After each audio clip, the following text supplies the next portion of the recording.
কি একটা অবস্থা, চারিদিকে এখন শুধু আইফোন আইফোন আইফোন আইফোন 14-এর খবর শুনে শুনে আর ভালো লাগছে না। তবুও আজকে আইফোনের ব্যাপারে বেশ কিছু কথা রয়েছে, কারণ আপনাদের অনেক কিছু প্রশ্ন রয়েছে, অনেক ডাউট এখনো ক্লিয়ার হয়নি। আপনারা অনেকেই অনেক কিছু জানতে চাইছেন, যেমন প্রশ্ন অনেকেরই যে আমাদের দেশে আইফোনে কি ই সিম ইউজ করা যাবে, বা আমেরিকার আইফোন যদি আমরা আমাদের দেশে কিনে এনে ব্যবহার করি তাহলে কি ব্যবহার করতে পারবো, বা আইফোনের মধ্যে যে 48 মেগাপিক্সেল ক্যামেরা আছে সেটা কি সত্যিকারের 48 মেগাপিক্সেল, সব কিছু আজকে বলবো। এছাড়াও আরও খুব ইন্টারেস্টিং অনেক অনেক খবর রয়েছে।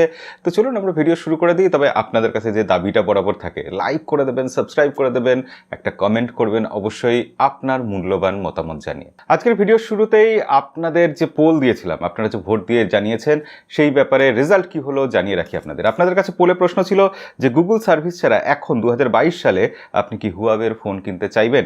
সেখানে রেজাল্ট যা এসেছে, হ্যাঁ এটাই এক্সপেক্টেড, যে 21% বলেছেন কিনতে চাইবেন, কিন্তু বেশিরভাগ মানুষ প্রায় 80% মানুষ বলেছেন যে না, তারা কিনতে চাইবেন না। হুয়াওয়েকে ভালোবাসলেও তারা হুয়াওয়ের ফোন গুগল সার্ভিস ছাড়া কিনতে চাইবেন না।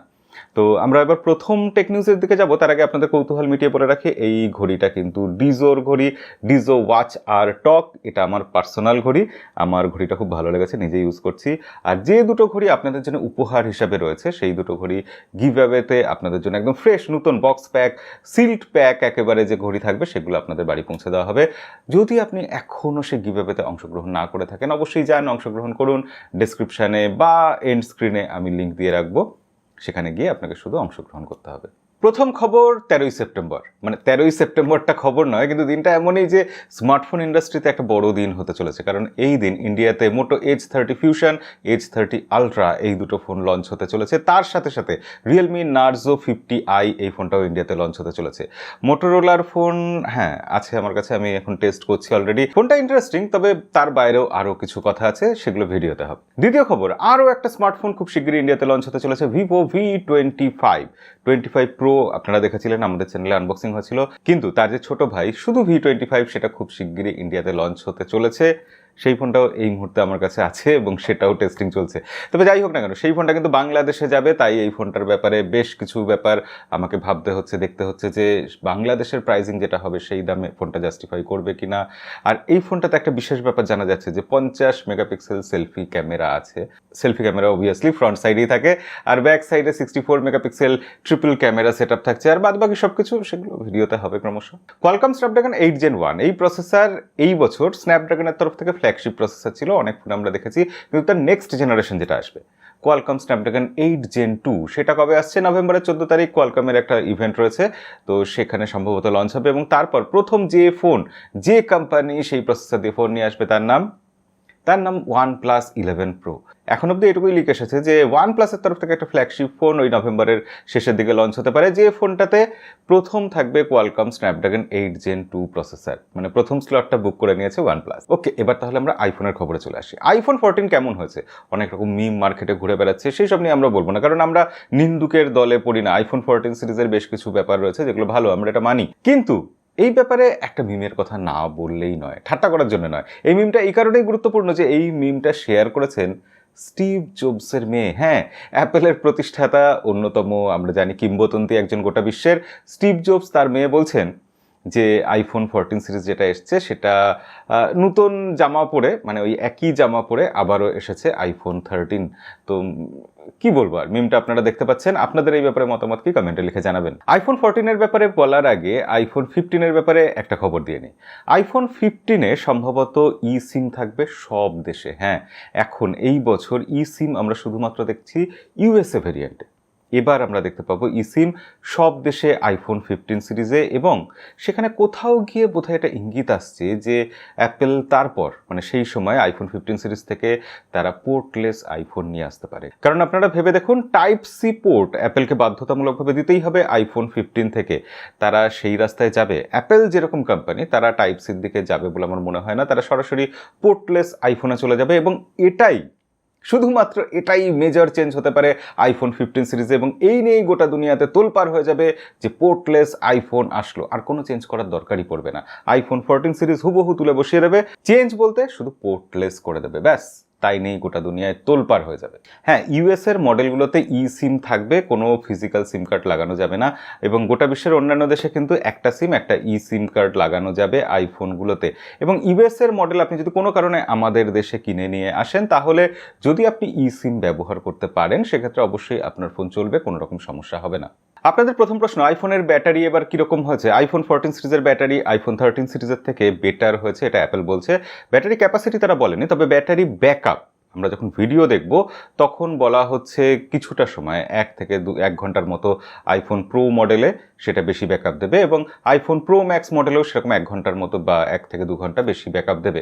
তবে অডিও শোনার সময় দুটোতেই কিন্তু সেম ব্যাটারি ব্যাকআপ পাওয়া যাবে।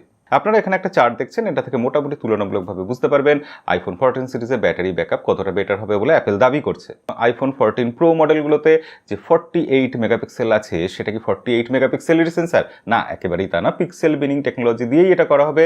অ্যাপেল 12 মেগাপিক্সেল সেন্সারই ইউজ করেছে, পিক্সেল বিনিং দিয়ে সেটা 48 মেগাপিক্সেল বানানো হয়েছে, এবং যার ফলে কি হবে রেজাল্ট আমরা দেখতে পাবো। আমি এই নিয়ে কোনো বিতর্কিত মন্তব্য করতে চাই না। তবে এটুকু খবর এসেছে, একটা রিপোর্ট থেকে জানা যাচ্ছে যে 12 মেগাপিক্সেলে নর্মালি আমরা যখন ছবি তুলবো আইফোন দিয়ে, তখন যে সাইজের আমরা ফটো পাবো, আর আমরা যখন 48 মেগাপিক্সেল মোডে চলে যাব, যে কোনো ফোনে যেরকম আমরা করি, তো 48 মেগাপিক্সেল মোডে চলে গেলে সেখানে ইমেজের সাইজ যেটা সেটা 3 গুণ হয়ে যাবে।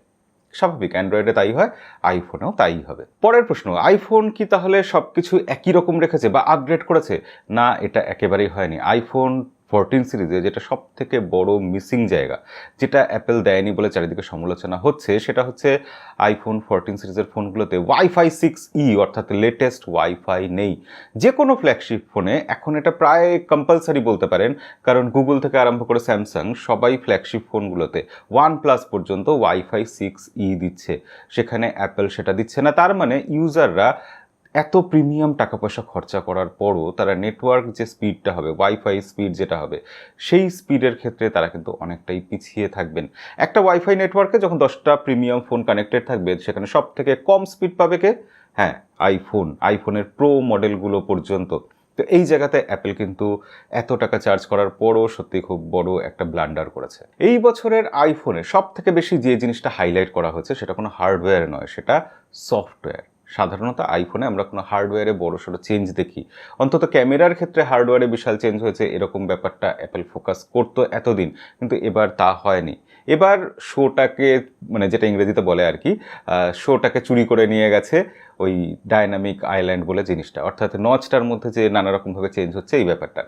এবং এটাকে যে এইভাবে ইমপ্লিমেন্ট করা হয়েছে, সবসময় আমরা প্রশংসা করছি যেটা অ্যাপেল করে দেখালো, অ্যান্ড্রয়েড করতে পারেনি। না, অ্যান্ড্রয়েডে এটা এসেছিল, হয়তো এতটা সুন্দরভাবে আসেনি, কিন্তু প্রায় এরকমভাবেই এসেছিল, এবং সেটা করেছিল 4 বছর আগে অনার কোম্পানি। অনার V20 ফোনটাতে আমরা এইরকম ডায়নামিক আইল্যান্ড যে জিনিসটাকে গালভরা নাম দেওয়া হয়েছে সেই জিনিসটা দেখতে পেয়েছিলাম। আজকের ভিডিও শেষ করবো দুটো ছোট ছোট অথচ খুব গুরুত্বপূর্ণ খবর দিয়ে। প্রথম খবর এটাই যে এয়ারটেল কোম্পানি তারা আগামী মাস থেকে রোল আউট করতে চলেছে 5G, এবং 4টে মেজর সিটি সেখানে তারা 5G চালু করে দেবে। এটা এয়ারটেলের সিইও তিনি একটা চিঠি ওপেন লেটার দিয়ে জানিয়েছেন। দ্বিতীয় ছোট খবর এবং শেষ খবর এটাই যে অ্যান্ড্রয়েড 13 তো আসছে, কিন্তু জানা যাচ্ছে যে অ্যান্ড্রয়েড 13 2GB র্যাম এবং 16GB রম এরকম যে কটা ফোনে আছে স্টোরেজ আর র্যাম ভেরিয়েন্ট, সেই সব ফোনগুলোতে পাওয়া যাবে না। তার উপরে যেসব মডেল আছে, অর্থাৎ যেখানে 3GB র্যাম অথবা 32GB স্টোরেজ আছে, সেই সব ফোনগুলোতেই অ্যান্ড্রয়েড 13-এর সাপোর্ট থাকবে। অর্থাৎ যাদের ফোন একেবারে পুরনো বা একদম লোয়ার এন্ডের ফোন, তারা কিন্তু অ্যান্ড্রয়েড 13-এর আপডেট পাবেন না। তো এই ব্যাপারটা কিছু করার নেই, আমাদের মেনে নিতে হবে, এবং আগামী দিনে আমরা আর 2GB র্যাম আর 16GBর ফোন বোধহয় দেখতে পাবো না। কি বলেন আপনারা? অবশ্যই কমেন্টে লিখে জানাবেন। আর আজকের ভিডিও এখানে শেষ করবো, দেখা হবে পরের ভিডিওতে। আজকের মতো বিদায়।